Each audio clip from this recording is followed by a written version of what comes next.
Frederick. Board of Supervisors monthly workshop / pre-agenda meeting, April 7th, 2022. Please stand and pledge the flag. Pledge allegiance to the flag of the United States of America and to the republic for which it stands, one nation under God, indivisible, with liberty and justice for all.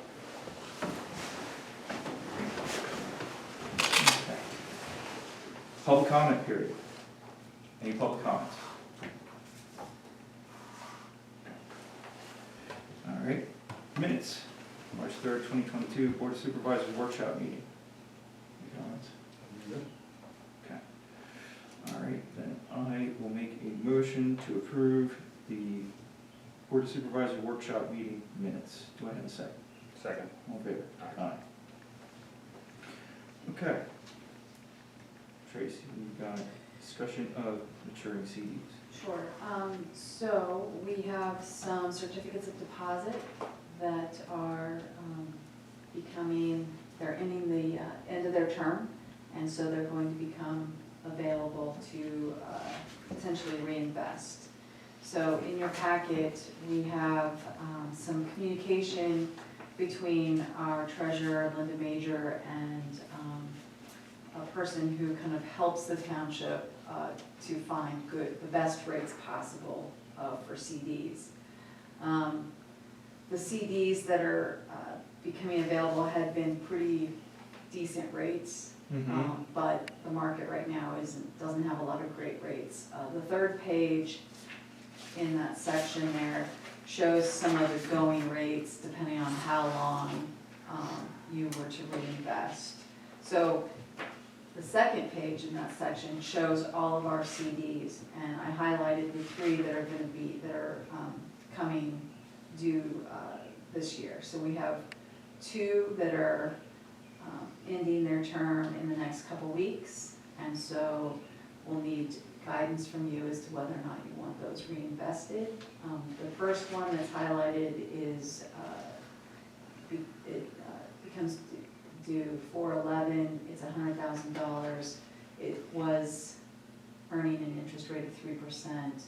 If you look at some of the going rates now, they can range anywhere from 1 to 2%, depending on how long you invest those funds.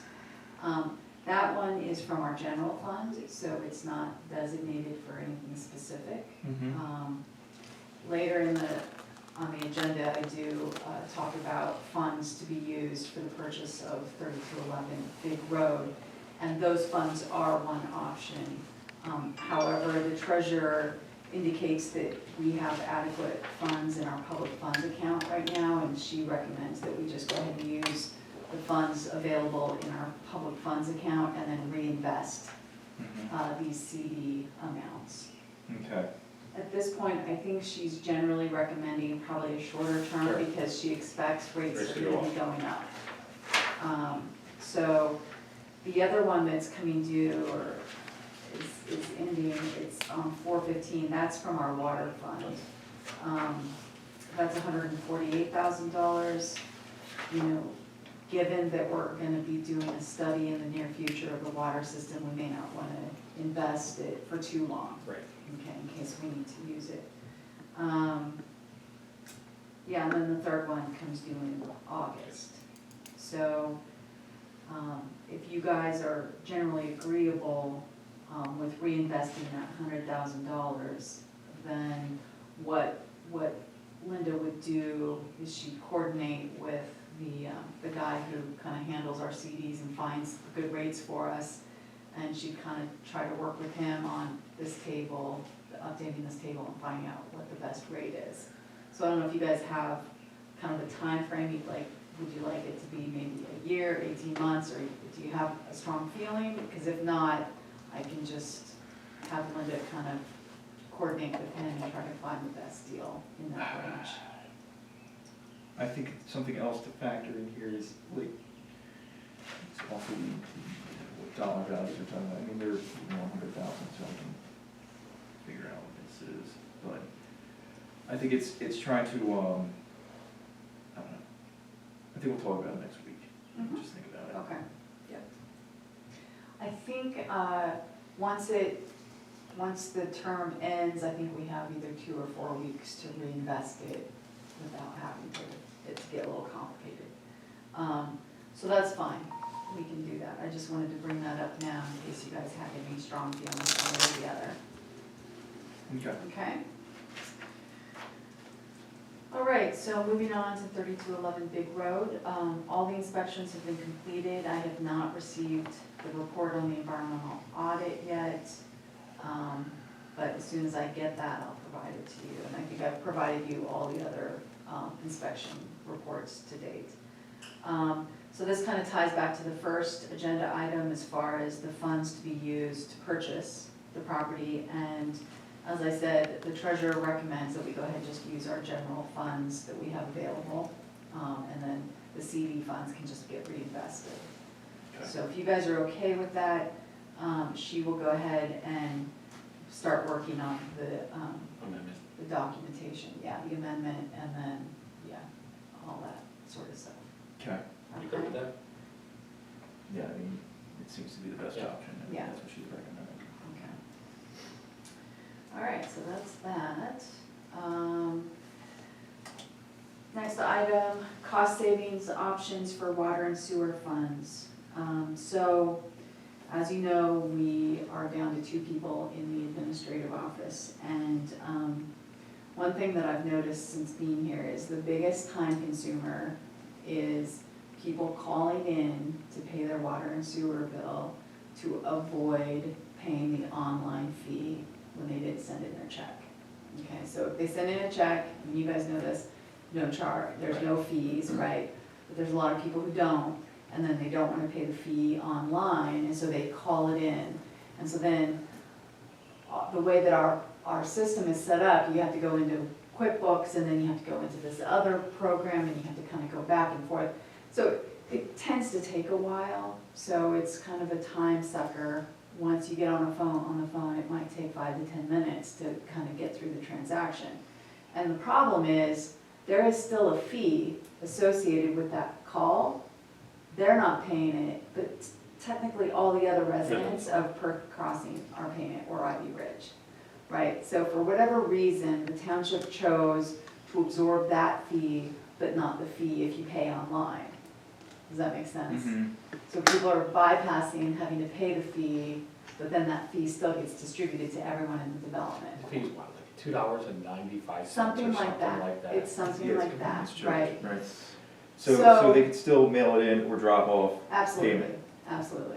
Right. So I'd like to try handling the office with just Kate and I for a while and just see how it goes.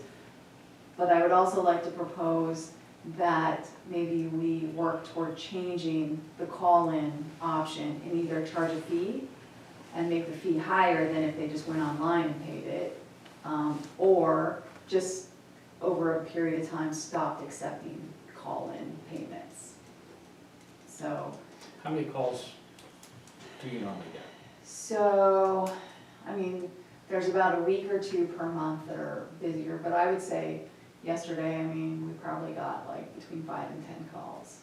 I mean, it's a fair number. It might be like 10% of, you know, the residents. It could be 30 a month at least.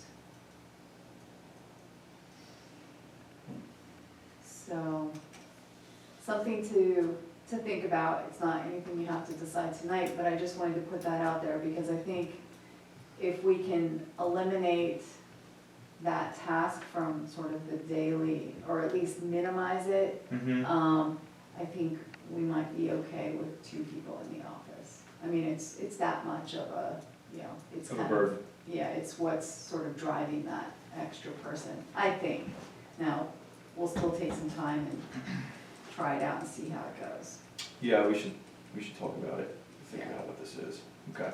Yeah, and I mean, since you guys live in that development, you know the process and your neighbors and all of that, so mull it over and let me know what you think. Okay, I know people will be unhappy, for sure, but at the same time, it's not fair to the rest of the residents in that development to absorb that fee of, of a few people. And I mean, I get your point, Ron, it is not huge in the big scheme of things, but there is still this kind of fairness Yeah. idea to it. All right, so the next item has to do with consultant services. I did include under tab 3 a somewhere, is it in there? Okay. I did kind of include a breakdown of kind of who's doing what, and it looks like EIS was used a lot. Did I mess up here? Yeah, I think I'm missing tab 3. Sorry, I don't know what somebody stole it. I can look at bronze, sorry. And, okay. You can share. Oh wait, you know what, go back to 6. Oh, Go to tab 6, it's there. ah, I don't know how I did that. Okay, so, you know, I asked IES to kind of give me a breakdown of the tasks they do, and then I talked to Dean Miller and went through the tasks he does, or his staff does, and it does seem like we have a lot of redundancy in what's going on here, so I kind of made notes. And I really, I think that with the previous manager, she felt more comfortable having sort of IES as the middle person to kind of be her conduit to the sewer, water and sewer. mm-hmm. But I'm not sure that it's really necessary so much. I feel as if our environmental engineer, we really just need him to be helping us with studies and maybe quarterly assessments of how our facilities are doing instead of being out there weekly for hours. We already have somebody who's out there 3 to 4 hours a day, 7 days a week, and we have them on, you know, we have someone from Miller on call at all times.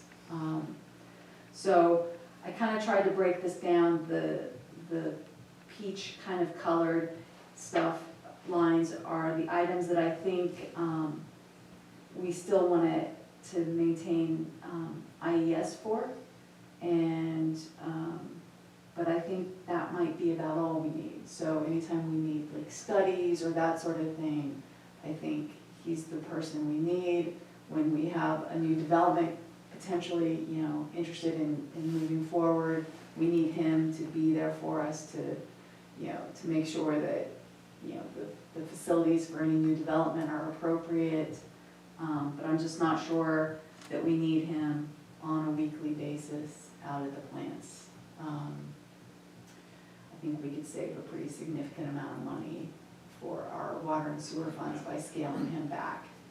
And, you know, and when I looked at the monthly reports, his report basically has the same information as the Miller report. So, you know, we're paying 2 hours a month for him to come to your meeting, and plus time to prepare his report. That's basically the same information that's in Miller, right? Just a little less technical sometimes.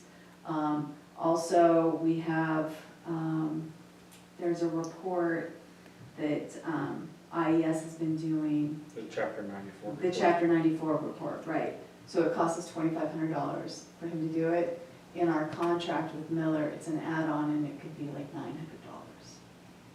So I think it makes sense to just scale him back and have him do more of the true engineering stuff instead of being the liaison between Miller and the township. I think the plan, what you have here makes sense. I would also maybe talk to Rick. I just want to make sure we're getting the same kind of quality, Mm-hmm. that we have the same coverage for these tasks. That's the only thing that I would Sure. ask. Yep. You know, so we need to explore that a little bit more, I think. Okay. Okay, so, I see some of the tasks can be done by our.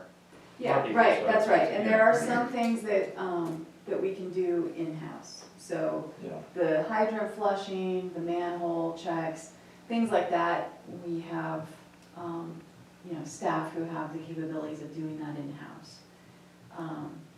So that would also be my suggestion as well. Okay. All right, Yep. so at this point, I'll talk to Rick. Yep. And just kind of go over that with him. Okay. All right.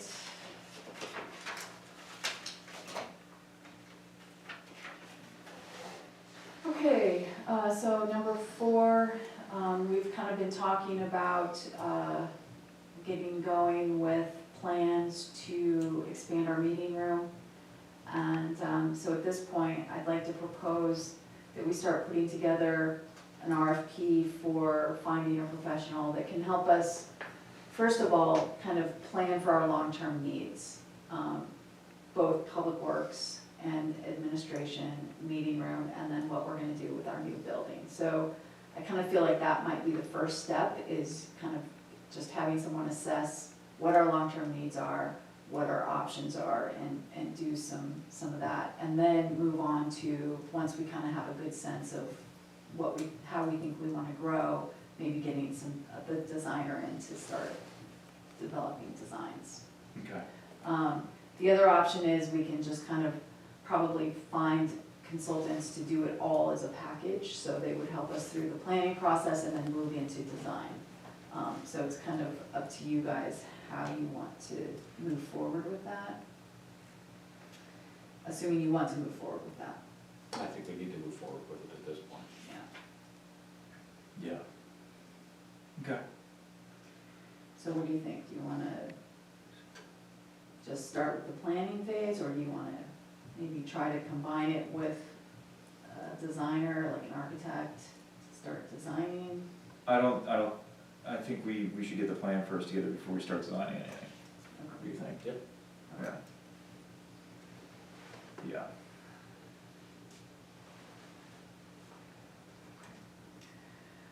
All right, and so then next is possible newsletter topics. So I just kind of came up with a list of possible topics that if you guys want to add to it or don't want some of these, some that I have now: Community Day, probably a Swamp Creek Stomp, like follow up with pictures and that sort of thing of how it went, septic pumping reminders, alternative recycling options now that we don't have recycling here, sump pump rules, reminding people about that, permits, what type of work needs a permit. That's always a helpful one to put in there. We could list county events. We could include COVID resources. We could include some sections on stormwater management. Steve probably has some items from Public Works that would be useful to share with folks, especially reminding them that when the sign says the road's closed, that it really It is closed. seriously is closed. He's been having a lot of problems lately with people just blowing through signs. Yeah. He's had a couple close calls. We could include general park information. I don't know that everyone knows, our parks and the resources available. I think that's important. Maybe not just the parks, but just general resources that are available. Okay, Not only our park, but Green Lane too. Yeah. that's a good one.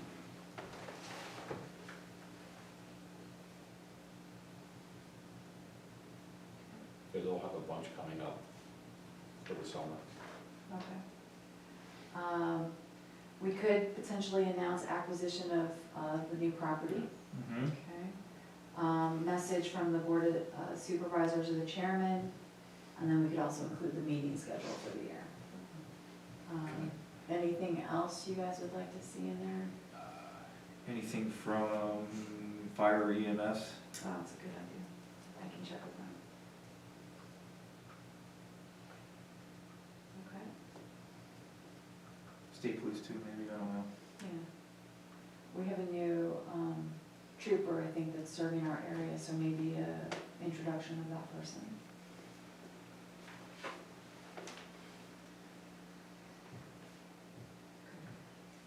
All right, if you think of anything else, let me know. And we'll try to get this going. I mean, with Lisa leaving, it kind of, we've had to sort of shift things, so originally she was supposed to help with this. So we'll see how we do. All right, and if you think of anything else, let me know. But I think that's a good start for folks. All right. Here's a draft agenda for next week. Okay. We did add, from what I emailed to you, under new business, it says number 2, but it should be number 1. A resolution authorizing condemnation of 3211 Big Road for public use. So the reason this is written as a condemnation is so that the property owner, I think, doesn't have to pay as many taxes or something like that. So it's I think, to his benefit to do it this way. So we do have an agreement, they signed the agreement, so I think we're in good shape. Okay. We will be finishing our public hearing on the wireless facilities ordinance update, so I'll get that to you. Dave made the changes that were discussed at the last meeting. We'll have the late age cemetery maintenance agreement for you. I can't remember if you guys actually took action on the RFP for sewage hauling and disposal. That might come off if you already did. The sign replacement up at the front, I think you guys had been working on that last year. So if we've got, I'm gonna pull out the documents and see if, I think it's a co-stars purchase, so it should be pretty straightforward if we've got something. Did you guys actually have something that you kind of approved, or were you still working on that? I don't think we got that far. Okay, all right, okay. So, so I'll dig out what I can find on that, and we'll kind of pick it up and get going again with that. Don't wanna lose sight of that. Talked about the condemnation, we may need to do a resolution for the redistribution of the emergency services tax funds to Plymouth Ambulance and the fire company. Now that we're not using Harleysville, so we'll do that portion to just Plymouth Ambulance and then the remainder to the fire company. So I'll work with the treasurer and the solicitor to make sure we get everything with that we need. And we'll probably have to do a budget amendment also to reallocate those funds that we had originally planned for Harleysville over to Plymouth. And then we'll also be doing the budget amendment for designating the funds for the purchase of 3211 Big Road. And hopefully, we will be having a bid package for the road project for Faust Road, and then also seal coating for Gazelle. Okay. All right, let's see, 6 and 7. 7, the authorizing the design professional. We may have that on there, or it might get pushed out, depending on what I can get done in the next 2 days. And then the utility payment, should we hold off on that? Yeah. Okay. All right. Okay, so that's the agenda for next week. Do you guys have anything else to add to it this time? Good You time. can think of, okay. Mhm. All right, so going back to updates, the air conditioner compressor died.